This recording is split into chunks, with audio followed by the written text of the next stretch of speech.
You're now listening to The Whole Truth, now airing on Airtime Radio. Welcome to The Whole Truth, where you will get nothing but the truth. I'm your man, Gerald Britt, joined today by my guest co-host, Flo. Flo, how you doing, man? I'm doing good, brother. I'm doing real good. I'm ready to talk some good sports with you, man. I'm ready to get the whole truth. I'm ready to put it out there, man, because it's a lot of false lies going on, man, so they need to know the truth. Yes, sir. And today, we're going to talk about my favorite two sports, the NBA and the NFL. First, we're going to start off with the NBA. Now, around the league, a lot of teams are doing good. The Bulls, not so much, but we're not going to talk about them. We're going to talk about good teams today.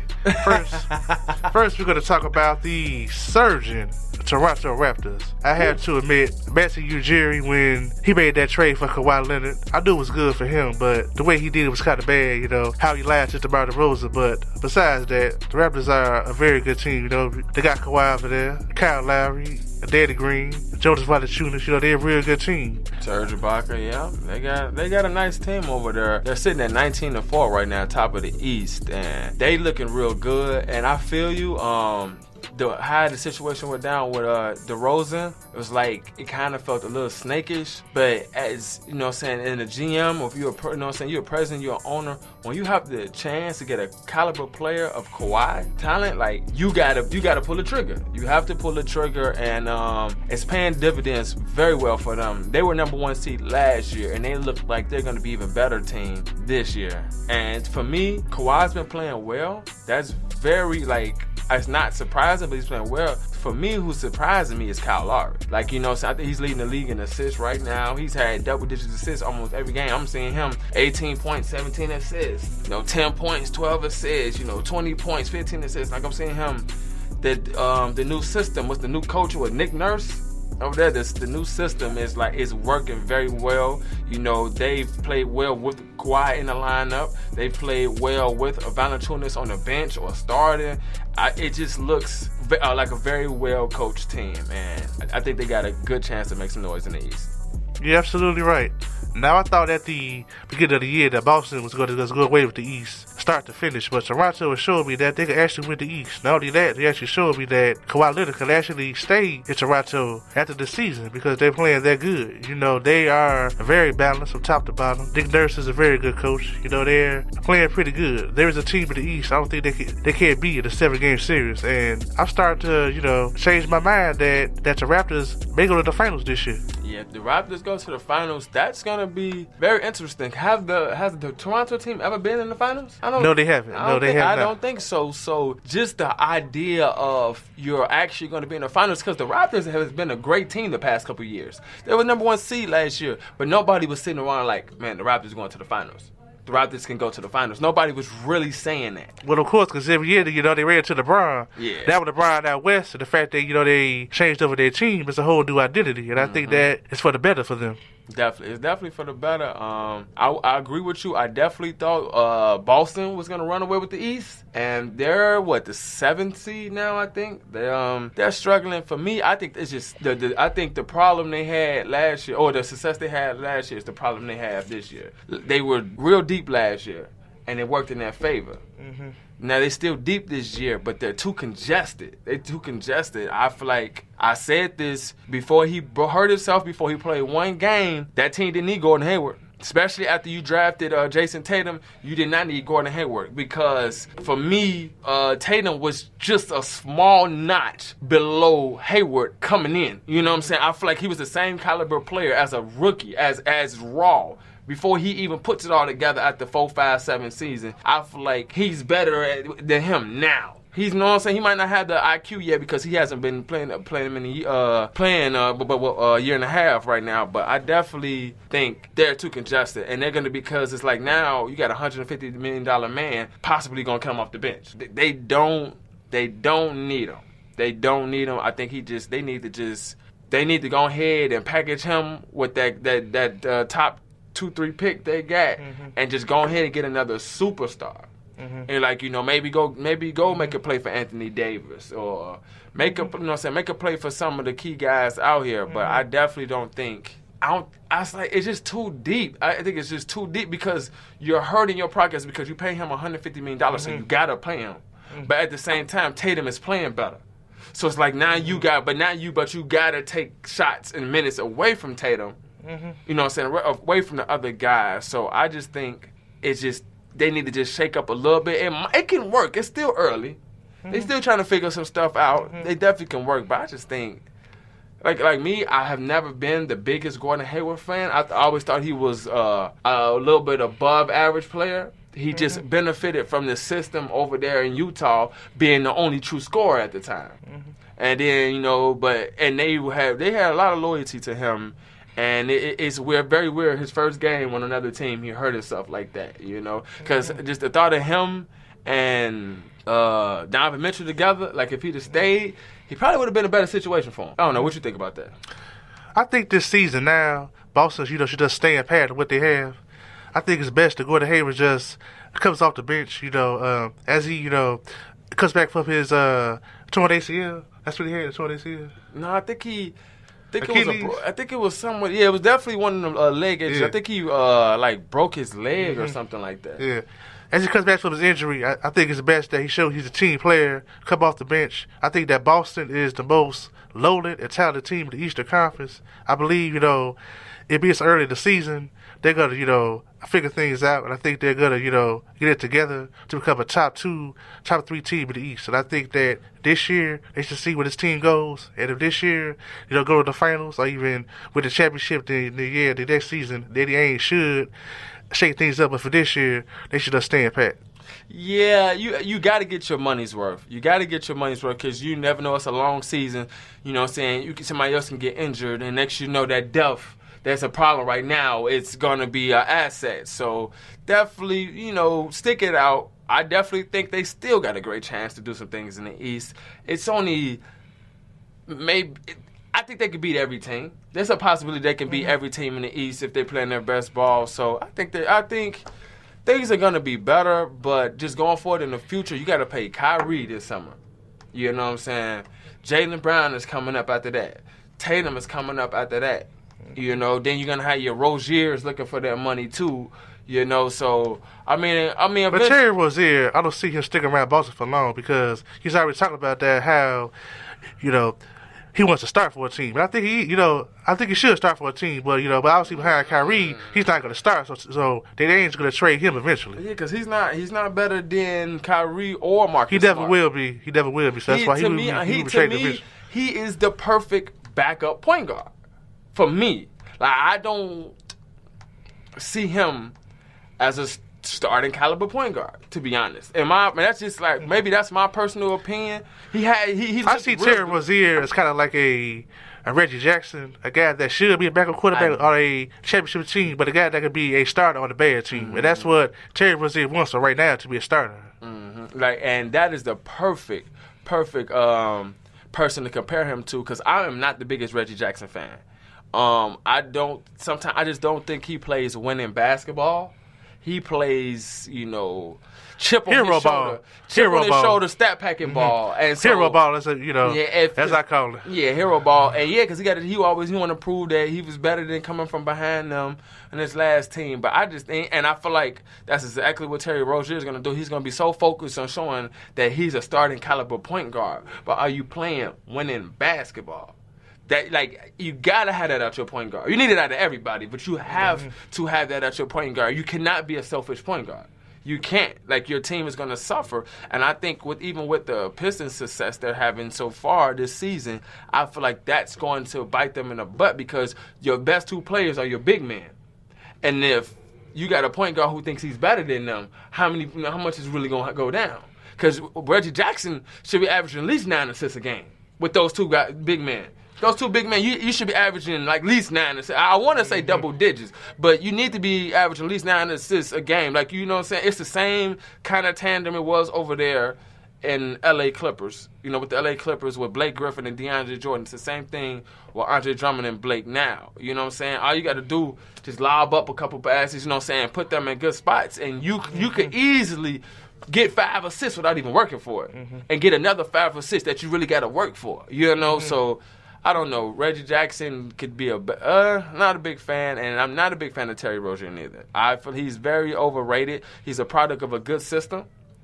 I feel like any point guard would have played well in that system, especially last year? Not that many point guards would have played as well without, Kyrie Irving in front of them. I wouldn't say that. No, but see, the thing is, he played well because he didn't have to be the number one option. No, I believe that Terry Rozier is a good player. He's not better than Kyrie Irving. Of course. Everybody knows that. All I'm saying is that Terry Rozier, like you said, is going to be trying so hard to prove he's better than, a lot of these guys, but he's not. He's not. You just got to accept your role, accept who you are, and I feel like it's going to be a team in the future that's going to be really mad to take a gamble on a nice contract with him. I think if I feel like he's good as like in a 6-man role. Mm-hmm. Like Terry Rozier can come off the bench for me. In actuality, you're right. Terry Rozier is in the right position for him, but because his ego, because he feels that he should be a starter, it's gonna lead him to another team, starting for a bad team. Yep, and he's gonna be on a. I want to see. He's gonna probably be on. What team would take a gamble on him? What team needs a point guard? The Bulls use a point guard. Yeah, but we don't need him. Like we might as well stick it out with Chris Dunn. But that's a whole. You said we was gonna talk about good teams today. Yes, we are. So shout out to my boys. I love y'all, but we talking about playoff teams right now. So now let's talk. So any more teams you want to talk about in the East? Speaking of the East, there is a player I do want to talk about, and that is Mr. Markelle Fultz. And I'm wondering how long Philadelphia is gonna, put up with him, his mind, his shoulder, his attitude. I don't know if I say attitude, his demeanor. I mean, if Philadelphia is trying to win a championship, in my opinion, they have to trade Markelle Fultz because mentally he's not in a good position to be a good player or a good teammate. I think it's time for them to trade him and start over fresh. I'm sorry, let's start over somewhere fresh and let them focus on winning a championship. You're 100% correct. And I had the biggest, not one, but in plural, question marks on why they drafted him number one. He was not number one for me. He was not better than Tatum. It's not even, he's not a better pick than Tatum. Not a better pick than Ball. Not a better pick than Donovan Mitchell. Like, there's a lot of players. And I just was like, y'all picked him number one because they drafted him as a point guard. Mm-hmm. You have a 6'7" point guard. You don't need a point guard. So then he's really a 2 guard. But they brought him in trying to trade him up as a point guard. And then now they're trying to switch him to a 2 guard. And he don't know. He already can't shoot. So that's going to be a problem. Like, you can't be a 2 guard in this league today and can't shoot. Mm-hmm. Especially if you're not, got no Tony Allen kind of defense. Yeah, you got to have some Tony Allen kind of defense. Mm-hmm. To, you know what I'm saying? You got to be Andre Roberson or something to get some tick at the 2 guard if you can't shoot. And I just think he would do better in a different situation. And I'm trying not to be disrespectful, but that man got bust written all over him. Overrated. Like, he's either going to be a bust or he's just going to be one of them stat-packing guys on the bad team. I feel that Markelle Fultz, he is a good player. You don't get drafted number 1 overall and not be a good player. It's something mentally wrong with him. I think it's the fact in his mind, he thinks that his shoulder is so messed up, he can't overcome it. Once he overcomes that mentally, and once he leaves Philadelphia and goes to a new team, you will see his talent show. But right now, Philadelphia, the situation, he has to go right now. I definitely agree with that, but I feel like there's all type of physicals and tests you have to pass before you're signed and drafted by a team. And one of them is a mental one. So it's like, it shouldn't be no surprises. You should have known, okay, what's his mental stability like? What's his mental, strength? What's his mental capabilities? Like, how, y'all coming in, it's like, well, like Lonzo Ball couldn't, he didn't shoot good last year. Mm-hmm. But at the same time, he was on the floor because he can do a lot of things. Mm-hmm. Rebound, he can pass. When you look over at Markelle, he can't shoot, so what can he do? Especially on that team. Because J.J. Redick is a way better fit, and especially in that starting lineup. Mm-hmm. They need to just go ahead and just trade him. I feel like Philly is on the cusp. If they can get the right piece back in that trade, mm-hmm. That's the team might come out the East. that's the team that might come out the East for me because they have. As much as I like Philadelphia, Ben Simmons, much as I like him, the man cannot shoot. The man does not shoot 3-pointers. The man does not shoot that anything beyond 15 feet. You need a guard that can shoot like occasionally from deep. And the fact he does it is going to be their hindrance because playoff times where teams are going to zone in on Embiid or Butler and force Simmons to shoot outside, which he can't do. So that's going to be Philadelphia's undoing. As he gets older, Ben Simmons is going to learn how to do a jump shot. Oh yeah, he's definitely he's one of the best talents in the game right now. Give him 2 more years, he's gonna be top 10 player. Top 5 player. To me, there are only 2 teams that come out the East: Toronto or Boston. That's it. Everybody else is playing just because they share the East. In my opinion, maybe I don't know if it's a for sure lock with Kawhi Leonard as far as the best player, because the best player in the East is Giannis, right? Yes, now. I agree with that. Yes, but then you have Kawhi, and then the next person I have, which is I kind of want to put him a little bit before Kawhi, but I'm gonna give him like a 2B, and that's Joel Embiid. Joel Embiid is almost unguardable. Like that man can play, and he has good talent around him. Like I think. At the end of the day, they got the best star power in the East. They not the deepest, though, because Boston and Toronto are very deep. And I think that's what's going to work in their favor as far as playoff longevity and making that playoff run, that championship run. And I think that's going to be maybe the only Achilles heel for Philly, is they're not as deep as the other 2 good teams in the conference. But I think Philly, especially with the acquisition of Jimmy Butler, they can go at anybody. Because at the end of the day, what backcourt wants to see Ben Simmons and Jimmy Butler guarding them? When you're playing a team in a best-of-7 series, you can zone in on the team's weakness. So a team has 7 games to zone in on the fact that Ben Simmons doesn't shoot from deep. And that's going to be enough times to beat them 4 times in a row. At least, for me, for Boston or Toronto. Now, a team that's worse, no. But Boston or Toronto can zone in on that and beat Philly, I believe, in 5 or 6 games.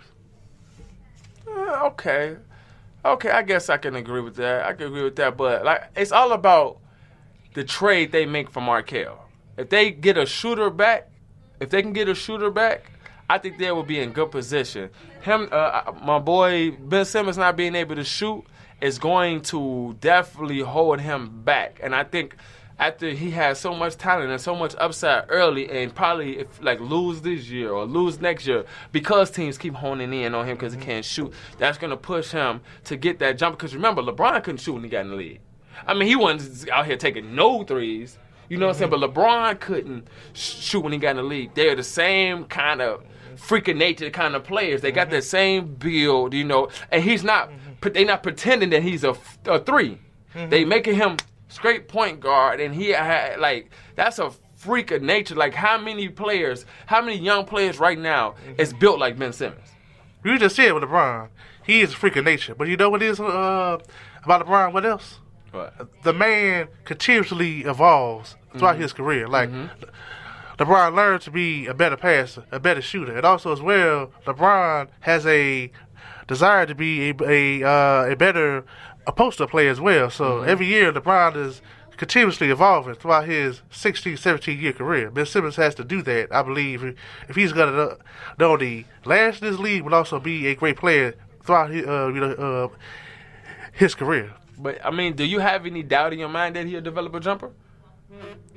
I don't. To me, the guy is showing no desire to become a better shooter. That's why I have doubts about him. He's showing no desire. No, Last year, the man took 1 3. This year, he's taking none. Was it? I thought it was none. He took 1? He took 1 3 last year. This year, none. So the man is continuously devolving as a shooter rather than evolving as a shooter. That's not good. I think he's trying to perfect every other aspect of his game, and then might work on his shooting, because if Ben Simmons starts shooting, he's unguardable. He's unguardable. I believe the man is to call either a great shooter, such as a Mark Price. I won't say Steve Kerr, but Steve Kerr is busy. Right. A Mark Price, I'm trying to think of great shooters for the past. Call one of them and tell them to help him on his shooting. Ray Allen. Maybe Ray Allen. Yes. Reggie Miller. Yes. He said. Reggie's ability too with TNT, but a great shooter that can help him develop his jump shot. Just practice shooting every day. Yeah, I believe.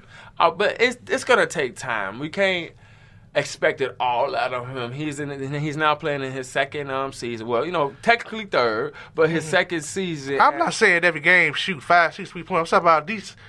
Every game shoot at least 1 or 2. Just 1 or 2 at the most. Just every game. Just try to evolve as a shooter. That's all I'm saying. But he plays a very efficient game for me. I really love the way he plays. And he can't shoot. So he's not BSing around, acting like he can't shoot. That takes a lot of awareness. Because there's a lot of young kids right now in the league who can't shoot and still going to jack them up. And I'm not talking about, going out there thinking you're Klay Thompson or Steph Curry. I'm talking about just shooting 1 or 2 a game, just trying to get better every single game. That's all I'm saying. Yeah, but 1 or 2. He's a point guard. He's a point guard, so he's always looking for the best possession, the best shot, and he knows that's not him outside of 15, 20 feet. So that's why he's always, just playing his role. I think, man, I'm telling you, I'm a big fan of Ben Simmons' game, and I'm telling you, mark my words, before he's 5 years pro, that man will have a jump shot. Well, he better if he wants to be considered one of the 5 or 10 best players in this league. Better. Definitely. So what do you? Speaking of Philly, though, so what do you think about the Jimmy Butler trade? Now, of course, I'm a big fan of Jimmy. There's no doubt about that. Of course, from here, seeing him evolve into a top 10 player in this league, I know Jimmy Butler is the real deal. But I believe they gave up. I won't say too much, but Robert Covington and Dario Saric was a big part of Philly's uprising. And to give up those 2 pieces, for Jimmy is taking a bit of Philly's identity away, at least to me. It's going to take a while for them to overcome that. Okay. I could give you that. He's looking good so far. He's hit a couple game winners. I just think like they have the best big 3 in the East. For me, they might not have the best team, but they have the best big 3. Because think about it. If you you talk about Boston, what's Boston's big 3? I would say to be Irving, Hayward, and Horford. Who got a better big 3 between those 2 teams? I gotta go with slightly Boston because Kyrie, I think, is a top 5 point guard, no doubt. Okay. I believe that Al Horford, what he's on, is pretty decent for you. So you'll take Horford over Embiid. Embiid, even though Horford kind of showed him up in the playoffs last year. Embiid has more potential. There's no doubt about that. But Al Horford, I'm talking about right now. Every game, of course. Joel Embiid, of course. But I'm talking about like. You talk about the big 3. Who I'll take between Irving, Hayward, and Horford, and Embiid, Butler, and Simmons. I'm going to go with Irving, Hayward, and Horford because those 3, I know who they are, what they're going to give me every single game. And Kyrie can carry the team. Kyrie has done it before, but LeBron is out. Has carried the team to success. Not really. When they was playing before LeBron got there, they wasn't doing anything. They sucked. When LeBron got there, that's because that clown D.I. Waiters was there. But the games when LeBron was there and LeBron sat out, they didn't do well. To me, Kyrie Irving is one of the greatest talents in the game right now. One of the best finishers all the time. But I'm not the biggest fan of Kyrie Irving games because Kyrie Irving, he plays, like what we said earlier, kind of that hero ball. He plays, I'm a great scorer. I bet I could do this. I bet I could do that. For me, I like efficient scorers, especially from my point guard position. I need efficient scorers. I know you can shoot any shot. Most players in the game can shoot any shot. I like guys with extreme confidence and extreme talent. Kyrie Irving said, I don't need to play with LeBron to prove that I am a top 10 player in this league. I can go to my own team and win the championship, which I believe he will do with Boston for the next 2 to 3 years. I do believe that. He's going to lead Boston to the promised land. And he don't need LeBron to do that. Well, see, but at the same time, as good as that team is, ain't nobody winning a ring outside the Bay Area. Let's just be real. If they keep arguing within each other, and if they keep going back and forth over ego and money, you best believe Boston can't stick in there with a championship. At the end of the day, everybody, at the end of the day, they're fighting for a collective goal. And on a side note, a lot of them do have personal goals. You are absolutely right about that. You don't tell the second best player in the league, we don't need you. Yes, you did win without him. You never tell him we don't need you. That was never Draymond, do that. Draymond you don't do that. Draymond you don't do that. Draymond definitely was trying to push him out of there so they had some money left to pay him. Because they know they're going to pay him before they pay Draymond. They're going to pay KD before they pay Draymond. And they know they're going to play Clay before they play Draymond. He ain't going to chip off Clay. Mm-hmm. You know what I'm saying? And then it's a potential that they might pay Boogie before they pay Draymond. So it's like, well, somebody got to go. And Clay been here from the start, and I'm more cooler with Boogie, so of course he's going to try to push KD out. Even though he the one who brought KD on board. But now he realized, okay, damn, KD, you done helped us get this ring. You helping us be in this dynasty, but I ain't going to get my max deal. If we won it again because of you, I'm not going to get my max deal. Golden State is first in payroll, they're first in luxury tax. So they're not afraid to pay whoever they feel is necessary to keep.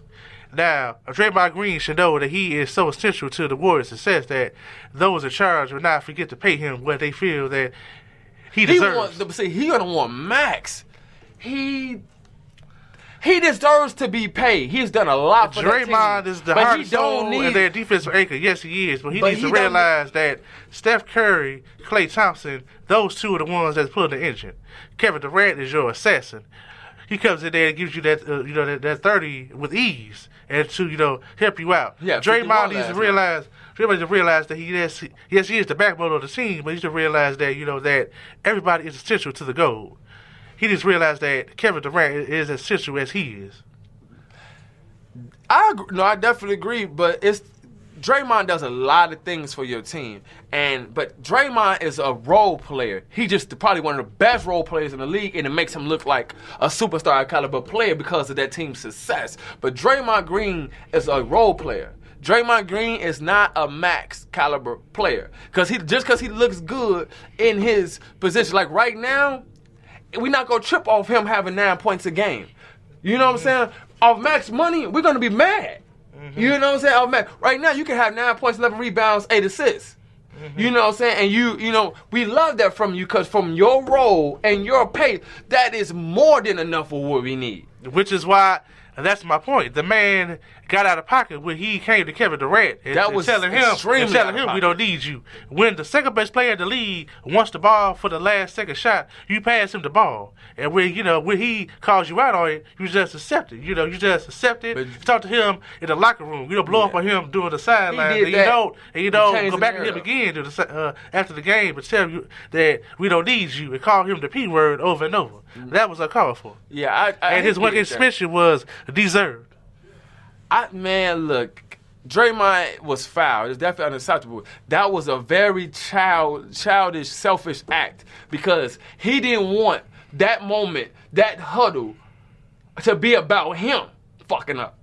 He wanted it, you know what I'm saying? He's like, okay, I ain't gonna let you, know what I'm saying? I ain't gonna let y'all talk about me and point it out on me, so I'm gonna create something else. Now, it's about a whole different subject about that situation. It ain't just about, oh, Draymond tweaked at the last second. It's, oh, man, is KD going to leave? Or, oh, man, what are they going to do?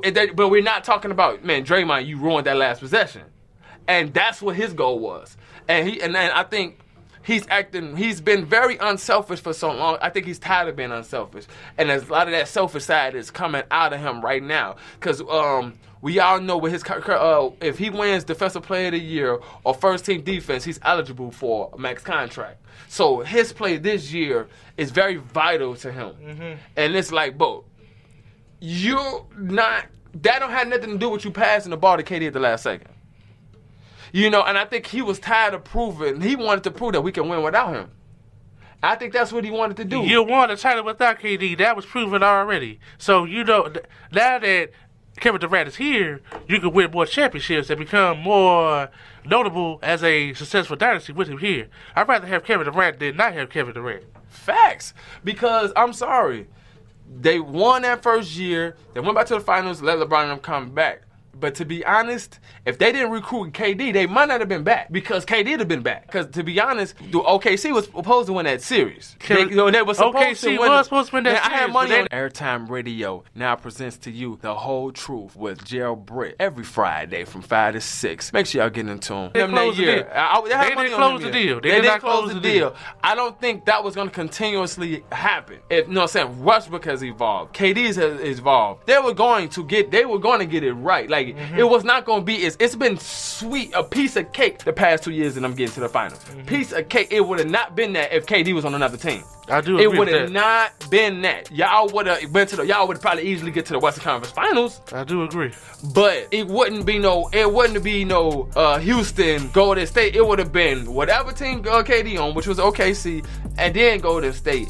And y'all wasn't gonna keep beating them. Y'all wasn't gonna keep beating them. That's why y'all went and got them. The real reason y'all came and went and got them because y'all want to slap LeBron in the face of taking that best team ever ring from them. That 73-9 team, they would officially, they're the best regular season team of all time, but they would have been the best team of all time if they'd have won that series. They had to stop LeBron in the face for taking that.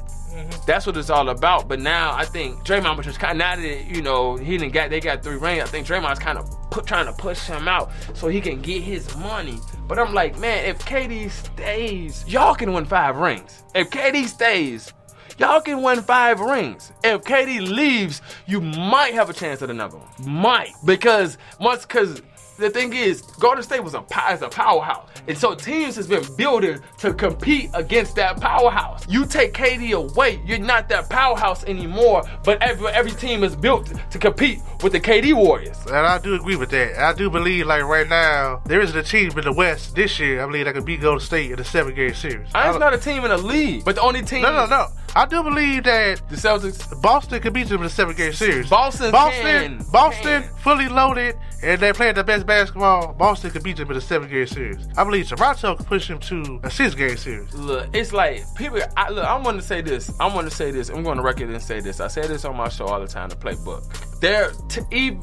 Last year's roster of the Warriors can beat every team in the league right now. Last year's roster. If they didn't do any changes from last year, still could nobody beat that roster. Then you bring a guy of Boogie Cousins caliber in, like you think like it's not going to be the same issues how it is over there in Boston with my boy Gordon Hayward.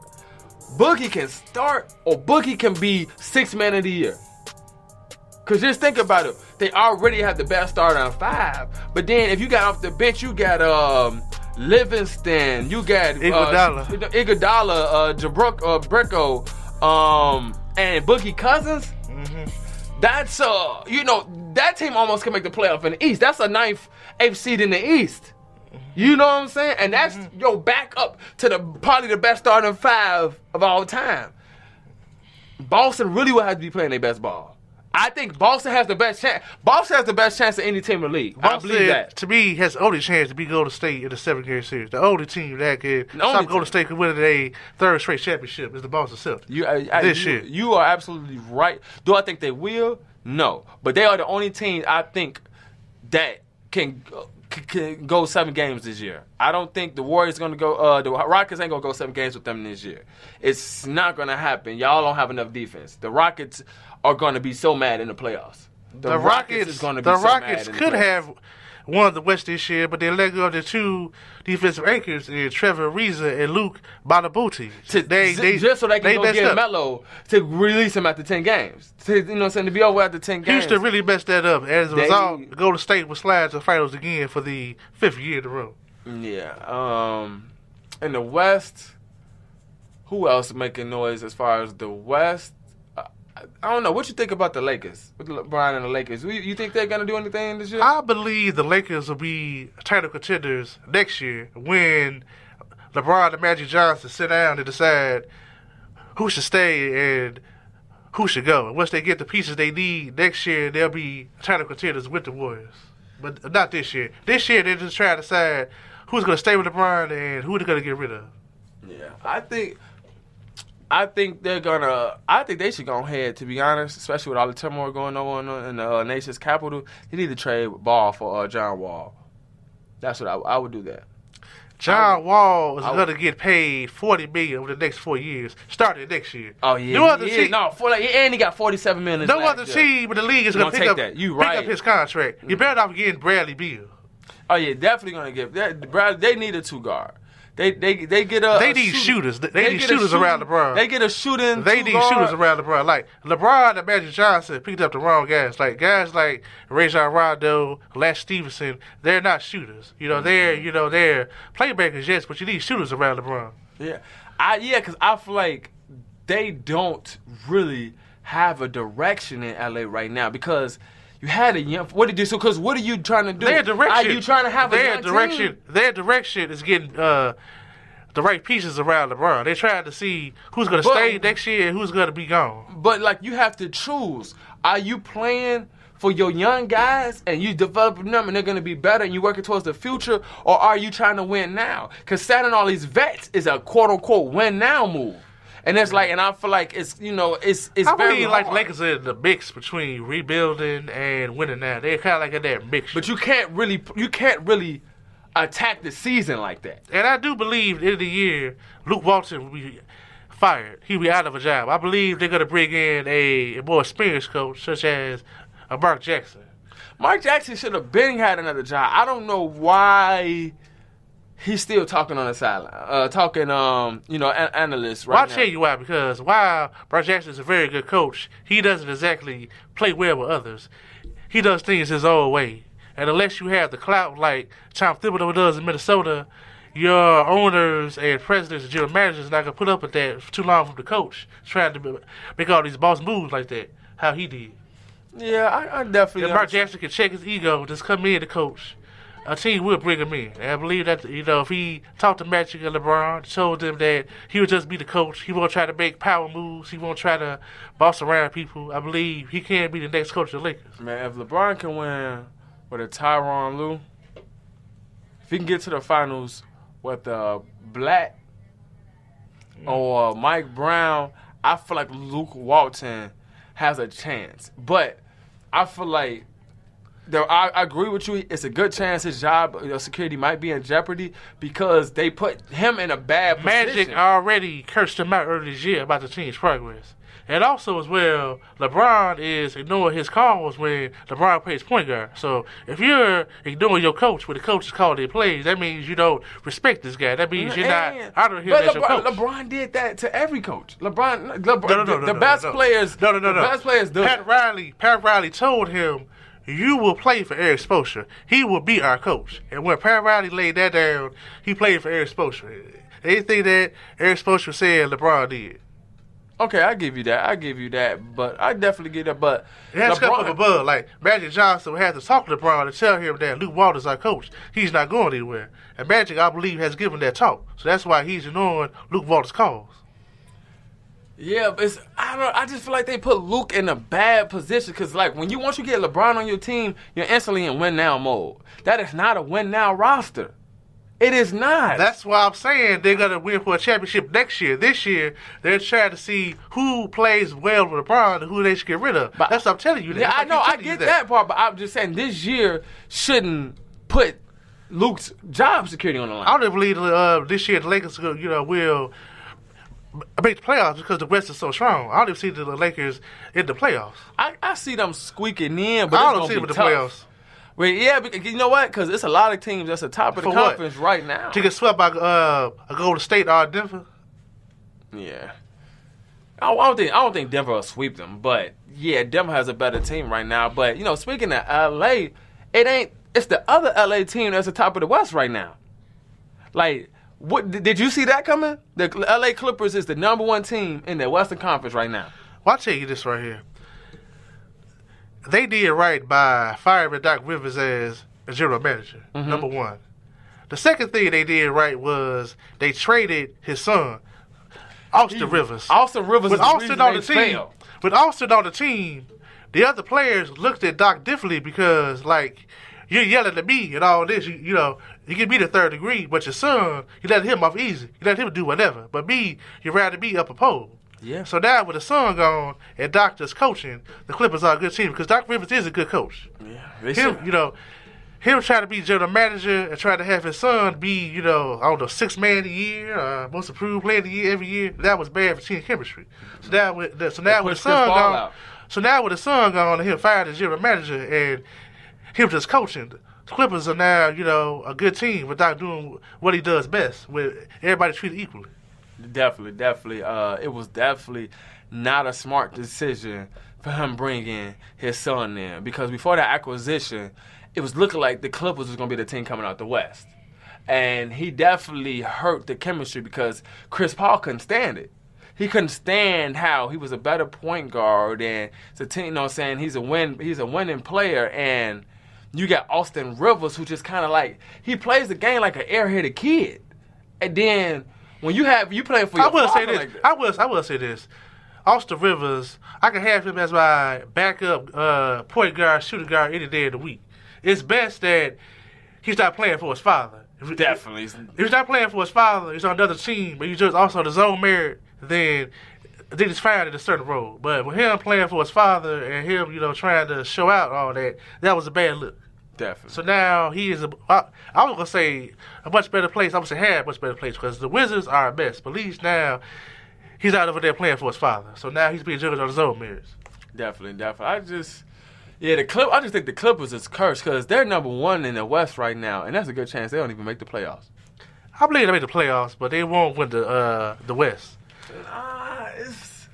I don't know, man. I don't think they're gonna make it. I mean, it's a good chance. They can. The West is strong. The West is very strong, but I see the Clippers make it. Yeah, because I feel like as of right now, every team but Phoenix is in the playoff race, and I believe the Clippers will be one of the That is insane. That is insane. It's only one team in the West that's not in the playoff race right now.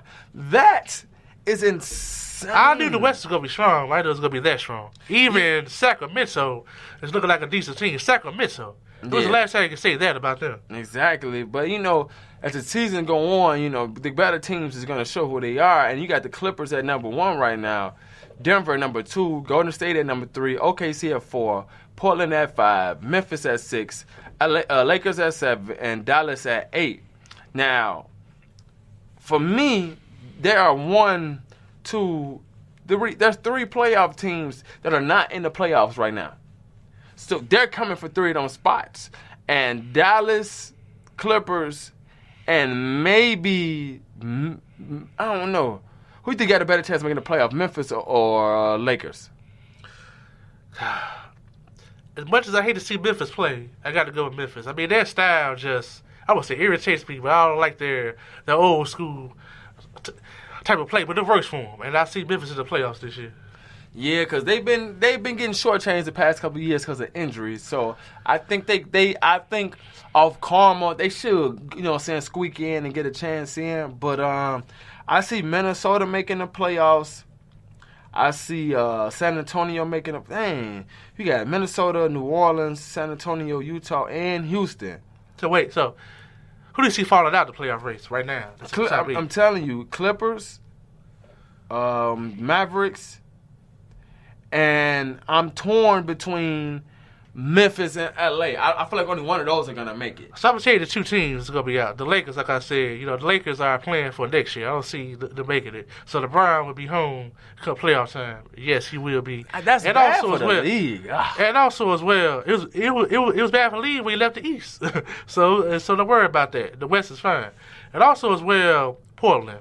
After Portland got embarrassed by the Orleans, they should have made some changes. The fact that Portland stood pat, the West is so loaded. They money stuck. What they gonna do? The Portland gonna be home. They will be home come playoff time. CJ McCollum, Damian Lillard. I'm not gonna say they're the same player, but they play like similar type of games, and their team is just too blah for me. So Portland is out. It's definitely a blah team. Portland is out. I mean, I think they can. I feel like the Portland has a better chance. And then I'm gonna say I feel that San Antonio is gonna find a way to make it again. Yeah. Papa's a great coach, and also as well, I'm looking at these last few teams, and I'm gonna go with Utah. Utah would be in there because Donovan Mitchell is a top 15 player. They're gonna be back in the mix. So you don't think Minnesota's gonna get in there?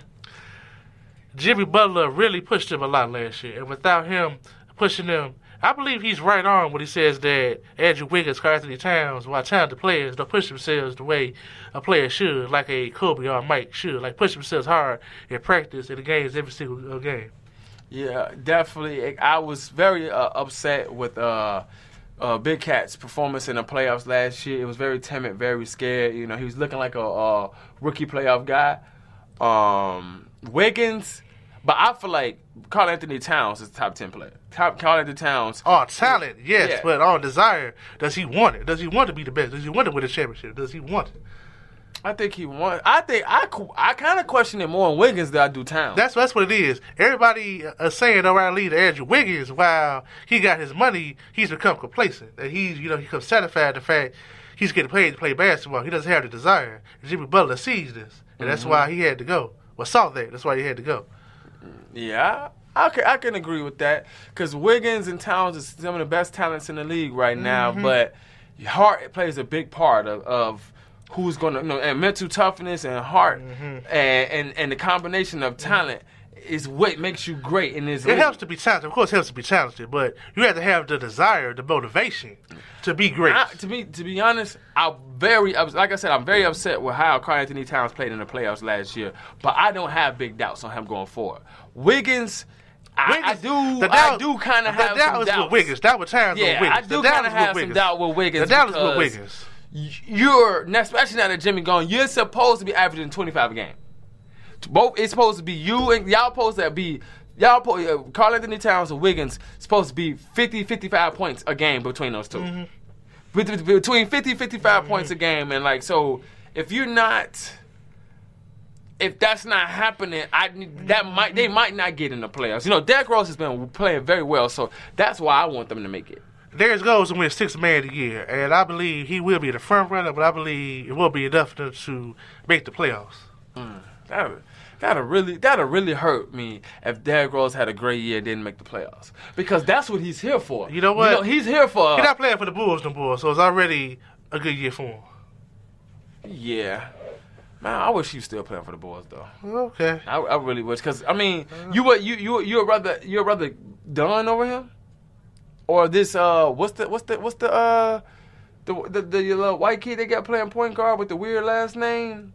The Bulls. Archie. I don't even watch them. I couldn't even tell you. It's just like. The other thing I know is Derrick Rose would have kept me watching. The other thing I know is that Zach LaVine is killing it. It's good for him, but the rest of the team, to all the injuries and the fact Hoiberg is the worst coach in the league, I can't watch them anymore. Yeah, Hoiberg is definitely the worst coach I've seen in a long time. Like, I rock with Vinny Del Negro over him. He makes Tim Floyd like Phil Jackson. That's how bad he is. Yeah, like that's just he's just a college coach. He's a pushover. But see, the Bulls know he's they a did. yes man. Yeah, that's a practice formula one. Yes man. They know they want to get yes man after dealing with a hard ass like Thibodeau. They was like, and Thibodeau was like, man, we just drafted McDermott. We just drafted Mirotic. We need you playing these guys. Charles Thibodeau will play the best players to win the game, which is what a coach should do at all times. If you can't guard your man, you ain't getting on the floor. And you couldn't guard your man. So how can you not be like but the man played one in basketball. Thibodeau had you at the number 1 seed whether Rose was here or not. He had you in the playoffs whether Rose was here or not. How many other teams can say it? I'm talking about we were in the playoffs sometimes without our 2 best players. Not many. Not like, you know what I'm saying? Like, what's going to happen if Philly lose their 2 best players? Not mid-T. You know what I'm saying? Other than the only other team that in the past couple years that has made the playoffs, made noise without their best 2 players was Boston last year. Other than that, and that's because they were still deep. They were still extremely deep, but I don't think so. But let's go ahead and you want to talk about some football? Yeah. So to wrap this up, we can make predictions for Week 13 of the NFL season. Okay. So last night, of course, I thought in my mind that Dallas was going to beat the Warriors, and they did do that. 13-10. Dallas going to win the East. That's without question. I mean, Adam Smith, of course, is getting injured. The East is Dallas because Philadelphia is through. Yeah, I don't know what happened to them, but with the game last night, what happened to Drew Brees?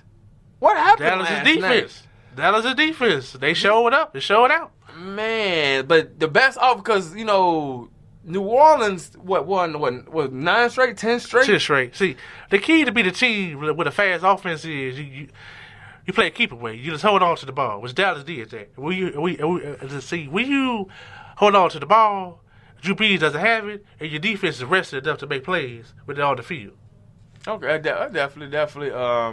I definitely see both those teams making some noise in the NFC playoffs. So, what else predictions? All right, so we're gonna start with all the games. First, we got, since we're from the Shine, we're gonna start with the Bears. They go at the New York Giants. Mm-hmm. Even though Mitchell Trubisky is not playing, I believe that the Giants are, a bad team solely because not solely he's not mad, but Eli's a big part of that. And I believe that the Bears defense make enough plays to stop them. I got the Bears beat the Giants 24-13. 24-13. So Trubisky's officially ruled out for this game. They're gonna save it for the Rams, which is the right call next Sunday. Okay, that's definitely okay. I definitely see the Bears winning this game, and I think it's gonna be a nasty one. I think it's gonna be one of those 28-10 kind of things. I feel like it's gonna be one of those games where the Giants offense makes a big play, but they never finish the drive. It's gonna be one of those things where Saquon is gonna make a big play, but they don't finish the drive. Odell might make a big play, but they don't finish the drive, and they might get only one touchdown and a field goal out of that. I see the Bears defense having some fun. And I see our defense with another. I've made this the third straight week we have a defensive touchdown. I see that happening again. So yeah, I say about 28-10. It's gonna be nasty. Okay. Next we have Baltimore at Atlanta. Atlanta is very disappointed at 4-7. Baltimore is playing pretty good since Lamar Jackson has started these last 2 games. And I believe that Lamar Jackson on the turf of the Georgia Dome. Not the Georgia Dome, wherever they play now, Atlanta. I believe that Lamar Jackson is going to shine on turf and do his thing. I got Baltimore winning a close one. I'm going 20-16. Yeah, I definitely think this one is going to be a shootout. Like I said, I'm always supporting black quarterbacks. Man, Jackson is he getting it done. He might not be out here throwing 300 yards, but he's getting it done with his arm and his feet. I'm a big fan, but I feel like Atlanta has been playing so horrible the past couple games. I feel like at home they're going to be trying to get it together for this one, and I feel like they might squeak this one out. They shouldn't win this game. Baltimore should win this game, but I think this is one of them games Atlanta steals. I feel like it's going to be 24-21. Okay. I think it's going to be a kick that wins this game. Okay. It'd be a shame if, to me, Baltimore lost to a team whose season's over with, but it is what it is. Yeah, definitely. Next, we have Denver and Cincinnati. 2 5-6 teams. Hopefully AJ Green comes back this game, and I think Cincinnati gets back to 500 football, and I'm going to say that's going to be kind of a low-scoring affair. I'll say 20-17-ish, Cincinnati way. What you got? Denver, they have really surprised me. I thought this season was over with, and in the last 2 weeks, they beat 2 really good teams in the Chargers and the Steelers. So that shows me that Denver still has fight in them, and they still want, apparently, Vance Joseph to be their head coach. Cincinnati, they always disappoint. Andy Dalton is out for the year. Marvin Lewis should have been fired 4 years ago. I got Denver winning this game with ease. I'm going to go 35-14. Out for the year. I got Denver winning this game 35-14. Yeah, I might have to. I forgot he is out. And if AJ Green doesn't come back this game, because right now he's questionable, Denver might be on a hot streak. Yeah, you know what? You made me switch my pick on that one. I think Denver is gonna win this one. I think Denver might win that one. That's gonna be bad. I don't even see Cincinnati putting no points up. I see Cincinnati. 28-14. 28-14. Next, we have the Rams, the 10-1 LA Rams playing the Detroit Lions. No team was more happier last night with the Saints losing than the Rams, because now with the Saints losing, the Rams have a chance to reclaim the number 1 seed in the NFC, which they will reclaim by beating the Lions pretty easily. I'm going to go with a score of 37-6. Man, I'm gonna go. It's gonna be even worse than that. It's gonna be worse than that. They're gonna score like 40. They're gonna score like, because if you looked at the stats of how the LA Rams play at the bye week the past couple of years. Last year they put up 51 points, and then their last game before the bye they put up 54 points. So I definitely think a well-rested LA team is gonna probably put up a lot of points. It's gonna be one of those 47-13 kind of games. It's gonna be bad for Detroit. It's gonna be real bad, because for me, the Rams is my Super Bowl pick. The Rams is my Super Bowl pick. You know, I'm going with the Bears all day long. Hopefully they can come out, but the Rams is my Super Bowl pick, especially coming out the NFC. So I definitely say about 47-13. It's gonna be bad. All right. Next, we have the struggling Green Bay Packers playing host to the Arizona Cardinals. Green Bay is struggling, but I believe they have enough to beat Arizona. I mean, Aaron Rodgers has said the Bears will win. The Bears, the Whackers. The Packers win their last 5 games, including over the Bears, which he said was a guarantee. But for this game, they're going to beat Arizona pretty easily. I'm going to say a score of 29-7. Yeah, Green Bay is in Mayday mode. They're going to definitely come out swinging, and Arizona don't really have a chance. You know, Aaron Rodgers talked a lot of smack this past week and a half, so he's going to come out and be ready to back it up. I don't think they're going to win out, but they're going to win this one, and I will give it 31-7. Okay. Next, we have the 8-3 Houston Texans playing host to the Cleveland Browns.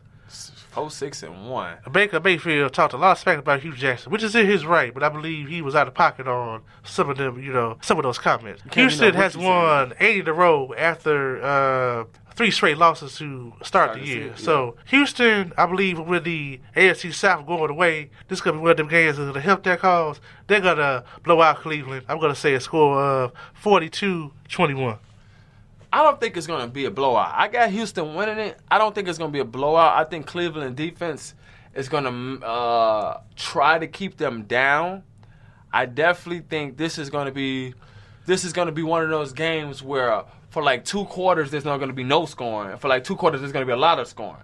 So I feel like it's going to be one of them lopsided kind of up and down games for both teams, and I could see Houston winning this one 24-13. Okay. Next, we have the Indianapolis Colts at 6-5, going on the road to play the Jacksonville Jaguars. The most disappointing team this year for me, man. I would say that about Jacksonville, because I said in conversation with friends at the beginning of the year, Jacksonville made the biggest mistake possible by sticking with Blake Bortles.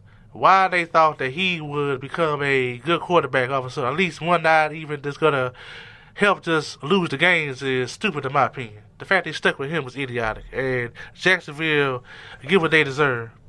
So I have, now Jacksonville has finally benched Blake Bortles, even though it's too late. So as a result, Indianapolis has rebounded. They won a few games in a row. They're going to sweep Jacksonville embarrassingly. The Cody Kessler-led Jaguars, they're going to win 36-21. Yeah, I was a very, very big fan of Jacksonville's defense coming into this year. I was too, but when your quarterback is trash, you're not going to go nowhere. Blake Bortles is such a bad QB, but for them, the problem was Leonard Fournette being injured in and out the lineup the beginning of the year. Their main problem was sticking with Blake Bortles. Oh, yeah, of course, that is definitely. But injured was bad. But if you had when your quarterback is trash, you're not going nowhere, man. But if you had a great defense and a good running game, when your quarterback is trash, you're not going nowhere. Yeah, hey, look, I can't argue with you on that one. Jacksonville, I really wanted that, but I'm kind of glad they sucked in this year, because that gives them a chance to have a good pick and draft a good quarterback. Any quarterback's better than Bortles, but go ahead. Yeah, definitely. Indianapolis is definitely gonna win this one, and it's gonna be ugly. I'll say about 35-17. Okay. Next we have my upset special, because Miami is not really that good. Even when earlier this year they beat the Bears, I still think they was a good team. Buffalo is not good. They're gonna beat Miami, and I got my Buffalo winning a tight one over Miami, 13-10 to end Miami playoff hopes. Yeah. Miami ain't got no playoffs hopes. That was ended a long time ago. Like you said, when you don't have a good quarterback, it's not gonna happen. But I don't think that. I think this is gonna be a down to the wire game, a game that might actually go to overtime. I see this game being 24-21. I think this is gonna be another close game. I think that's gonna be an OT game. I think that's gonna be an OT game. Two bad teams that's just fighting for the last hope. I think it's gonna be one of those good bad games. Airtime Radio now presents to you The Whole Truth with Gerald Britt every Friday from 5 to 6. Make sure y'all get into them. You know, so I definitely see Buffalo might pull it out. That's gonna be hard. It's hard for me to pick a winner for this one. It's hard for me to pick a winner, but who's the quarterback in Miami? Ryan Tannehill's back. Boo! He's in the same category as Bortles. I wouldn't say that. Blake Bortles is the worst quarterback I've seen in the last 10 years. He's worse than Blake Gabbert. He's worse than Blake Gabbert. That's how bad he is. Nah, man, because, you know what I'm saying. Well, then again, it's been a while since what was that when the Bears was in the Super Bowl? Because I hated Rex Grossman. I hated him so bad. Rex was inconsistent. You had good Rex, bad Rex. Sometimes he was all world, sometimes he was garbage. Blake Bortles is consistently garbage. At the same time, but I would rather consistently garbage than not know, because if you got consistently garbage, you know you got to replace him. If you got a guy that throws 3 interceptions this week, 3 touchdowns next week, you don't know what to do with your future. Yeah. You don't know what to do with your future. But like Bortles, it's like I'd rather have a guy that once in a while could be, a world beater than a guy that's gonna be straight up trash. Yeah, okay, I definitely give you that. So what you got? Carolina, Tampa Bay next. Carolina has to be upset because they've lost 2 winnable games the last 2 weeks against Detroit and Seattle. 2 games they felt they should have won, but they've lost. And they're going to take out the anger on Tampa Bay. They're going to shoot the Buccaneers. They're going to beat the dog out of the Buccaneers. I'm going to go with 43-22. I think Carolina is going to put it all together because they definitely should have won that last game. They should have won both these last games. But it's just like, they if you look at the stat book, you're like, man, they should have won this game. Carolina is one of my favorite teams because Cam Newton is like probably my favorite player. I definitely see Carolina bouncing back, getting to 7-5, and that is going to be a game that's probably going to be, I want to say, 35-24. I think it's going to be one of those games that it's going to be close on one half, and then Carolina is just going to take off on them. So yeah, I think Carolina's going to win somewhere around 34-35 to maybe about 24. Okay. So this next game here, John Gruden is an idiot. I was told that. Well, I do believe it as well. He's an idiot, and he has alienated, the entire team. Patrick Mahomes is the best quarterback in the league this year. He will win MVP. Kansas City 49, Oakland 6. Next. Man, look, I got 2 statements to follow up with about what you just said. John Gruden, on one side, looks like a complete idiot. Like, who lets Khalil Mack go? Who lets him go? Like John Gruden. It's crazy. But at the same time, I'm glad he's that idiot because we benefited.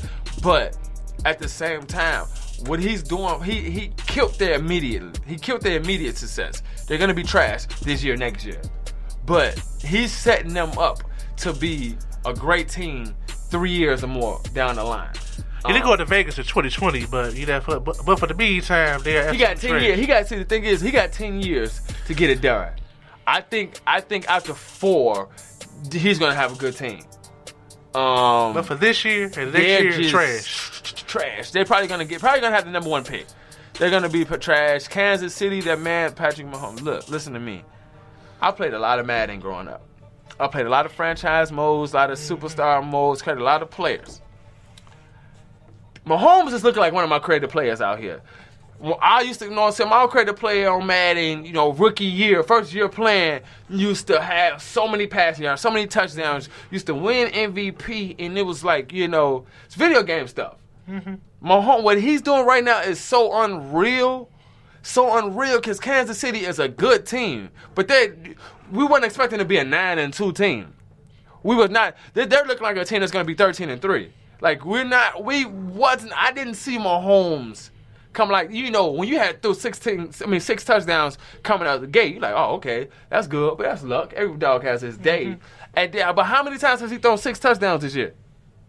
I've never seen a guy to have this many 6 touchdown games. You ever see Kurt Warner? Yeah. Greatest show on turf? I give you that. But it's been a long time. I give you a long time. I was a big fan of that Rams team. But it's been but I'm just saying, but a guy this young, first year, was never seen it before. Cam Newton killed the game his rookie year. 4,000 yards, you know what I'm saying, all the touchdown passes. But what Patrick is doing, it's like, wait, how many times? Like, at least 4 times he done had 6 touchdowns? It's been a few. I can't like, that's insane. Like, that is insane. And I definitely see this one being, like, completely utterly because they're coming off a bye week and a loss to the Rams. This one is going to be like completely, this probably going to be like the most ugliest game of the week. Mm-hmm. This is going to probably be, this might be like a 42-3 kind of game. This is going to be like really bad. I can agree with that. It's going to be really bad. I can agree with that. Mm-hmm. Next we have the 5-6 Tennessee Titans play a host to the 3-8 New York Jets. Mm-hmm. I believe that the Jets have called it the season on Todd Bowles. Like, Todd Bowles is going to be out of a job, and Tennessee has faint playoff hopes, so they're going to beat the Jets pretty easily. I'm going to go to score of 30-10. 30-10. You know what? I think I haven't mirrored your predictions yet, but I think I'm going to mirror that. I think 30-10 is a great score for that game. That's a great prediction for that one. And I'm going to stick with you. Tennessee, 30-10. All right. Next, we have the 8-3 New England Patriots playing host to the 6-4-1 Minnesota Vikings. I believe Minnesota, they got a very tough stretch. This week at New England, next week Monday night at Seattle. I believe these 2 losses are going to knock them out and get the Bears a division championship. So I got Tom Brady and the Patriots beating the Vikings. I'm going to go with a score of 35-21. Okay. I think you got the Minnesota score part right. I think it's going to be about 31-21. I think 31-21. New England is going to pull this one out. It seems like even when it seems like New England's in trouble, they always still turn around and have a good team. Like, that's crazy. Well, that's all. You see that defense? They're going to win a division for the 21st year in a row. That's insane. You could mark it down. Yeah, mark it down. Definitely mark it down. New England. I just don't. I want them to do their thing. Just don't go to another Super Bowl. Give somebody else a chance. Give somebody else a chance. Until you got to beat them. So now we got the 2-9 San Francisco 49ers playing host to the 6-5 Seattle Seahawks. When Jimmy Garoppolo went down with that knee injury, I stopped watching San Fran because I knew already the season was over with. Man, that season was over when they had him. That man was overhyped. No, Garoppolo was good. When he went down, the season was over with. Yeah. Actually, that running back, Gerald McKinnon, he went out in the preseason. So I knew already it was going to be a bad year. Then Jimmy G went down. So now San Fran is just playing out the string. Seattle has fake playoff hopes. Obviously, with the Rams, being so dominant, the division is out. But Seattle can claim the wild card. And they're going to do that playing San Fran 2 of the next 3 weeks. And they're going to do that by beating San Fran at home with ease. I'm going to go with a low score game, 21-7, Seattle. Yeah, Seattle's definitely going to pull this one out. San Fran is just blah. You know what I'm saying? That's not even a complete team with all the injuries they got going on. Seattle pulls this one out 24-10.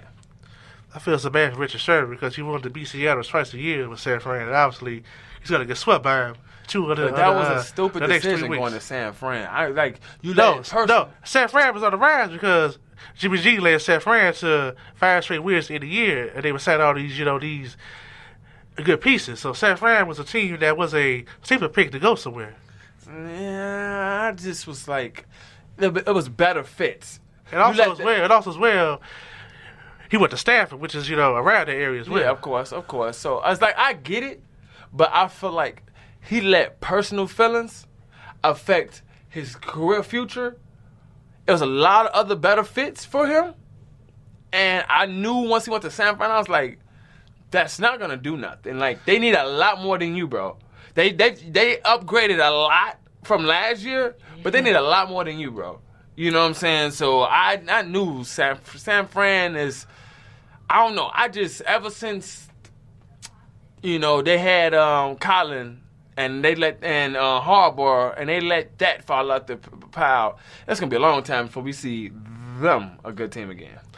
I think maybe next year, but we'll see. But for this year, we have our Sunday night game. We got the 8-3 Los Angeles, desire to say, the Steelers San Diego Chargers. That's going to be a good going on the road to play the 7-3-1 Pittsburgh Steelers.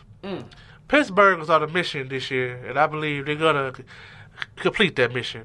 They are going to show that they don't need Le'Veon Bell. And I believe Pittsburgh is going all the way to Super Bowl this year. And as for this game this year, they're going to beat the Chargers in a tough game. Phillip Rivers, I like him, future Hall of Fame quarterback, but the Steelers are going to beat the Chargers because the game is in Pittsburgh. Pittsburgh, to me, has more to play for. They're going to beat the Chargers in a tight game. I'm going to go with overtime, 31-28. Man, this is going to be a great game. There's a lot of playoff implications going on here. And I'm very surprised you saying Pittsburgh going to go all the way. I don't see that. I see them definitely making it in the playoffs. But as me and my guys often talk about, the Chargers actually a sleeper Super Bowl pick because they're a complete team. They have it all. They got a quarterback. They got running game. Well, no, I like Phillip Rivers. Wait. Did Melvin Gordon just went down, didn't he? I think he did. Yeah, that kind of affects things a lot. Sleeper teams don't lose at home to a team that's 3-6. I'm sorry, they don't do it. Yeah, but when you lose a vital piece like that, it's kind of hard. This was gonna be a shootout. This is definitely gonna be an overtime game. This is definitely gonna be an overtime game, and I want to say maybe a field goal like you, but I think it's going to be 6-point game. Somebody's just going to score a touchdown in overtime, and I'm going to go with the Chargers. I'm going to go with the Chargers winning this game 40-36. 34. 40-34. 40-34. I think it's going to be 30. They're going to be tied at 34 going into OT, and the Chargers might pull out that first touchdown, and I think it's over. But that's going to be a great game to watch. All right, so now we have our Monday night game, the 6-5 Washington Redskins going on the road to play the 5-6 Philadelphia Eagles. To me, the Redskins were done the moment. Alex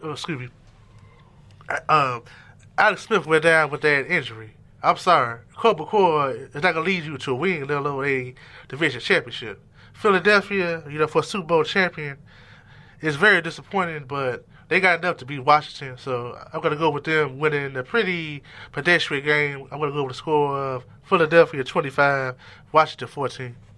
Yeah, this one is definitely going to be one of them vlog games, but it's going to be competitive because of the division rivals. But Washington really doesn't have a chance with Alex Smith going down. And to be honest, they didn't have much of a chance with Alex Smith. I believe they did. I mean, they had Alex to me is very underrated. He doesn't get the credit he deserves. He's not a money moment guy for me. He's not a money moment guy. He gets the job done. He gets the job on done. a daily basis until it's money time. And I feel like in money time, because he's had great chances to be a successful quarterback. He has great chances to be a successful quarterback. He has what I believe Tim Tebow had. And he had, that's what's called intangibles. Like a quarterback has to have that trait that makes you successful, that makes you a winner. But you also gotta be a killer. You gotta have that dog in you. You gotta want. I feel like he has it. He has the skill set and the intangibles, but you gotta want it more than the other guys. Like, so do you think if they never got rid of him, is Kansas City 9-2 with Alex Smith? They could be. Maybe not as dominant, maybe not as explosive, with him other than Mahomes. Nah, there's no way, no how this man is throwing 6 touchdowns even once, let alone 4 or 5. I didn't say he would do what Mahomes do. I'm saying that he would lead them to victories. That's all I'm saying. Yeah, Washington, blah. You know, the only thing I like over there is they gave Adrian Peterson another chance to play. But Philadelphia is going to win this game. Both teams is going to end this at 6-6. And this one is going to be a boring scoring game. 17-7. I got Philly. I got this going to be one of those games that Philly's just going to be happy they won. It's not going to be pretty, but it's going to be one of those games Philly's just going to be happy they pulled it out. And I say about 17-7. Okay. So now, for my man Flo, I'm Gerald Britt. We'll be back next week, and you have been hit with the whole truth and nothing but the truth. Yes, see y'all next week. We're now broadcasting live on Airtime Internet Radio Station. Make sure y'all go follow us across all social medias at Airtime Radio Station. It was a pleasure having me here, brother. I'm glad I was here on the show with you. Stay here, man. It's good to have you. Oh, yeah, definitely, man. Invite me back sometime, man. Go for sure. All right. See y'all later.